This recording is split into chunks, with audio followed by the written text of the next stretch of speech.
Just about every major row crop in Louisiana is behind schedule, thanks to a wet spring that delayed planting or kept farmers from making timely applications of fertilizer and pesticides. Dan Fromme, the LSU AgCenter's corn and cotton specialist, says this year's corn crop could be the worst since 2011. I don't think it's going to be a record crop or a bend buster this year. It does have the potential to be the worst crop we had since the 2011 drought.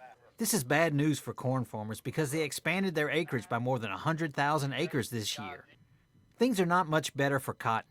Conditions were favorable early in the planting season, and then wet conditions kept farmers out of the field during most of the optimal planting period.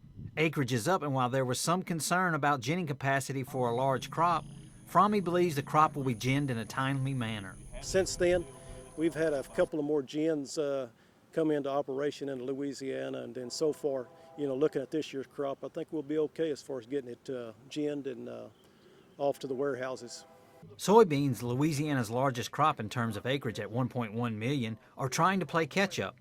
Recent weather conditions have helped stimulate growth.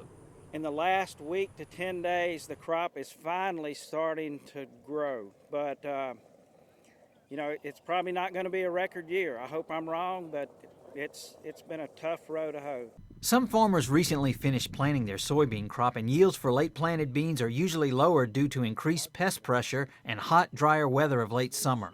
For every day after the first week in June, you lose on average a half a bushel a day. So you can do the math. We're already 10 bushels in the hole. Backyard lawn and garden enthusiasts got to see some of the new Louisiana Super Plants, and youth were introduced to some of the components of agriculture during the event. With the LSU AgCenter, this is Craig Gautreaux reporting.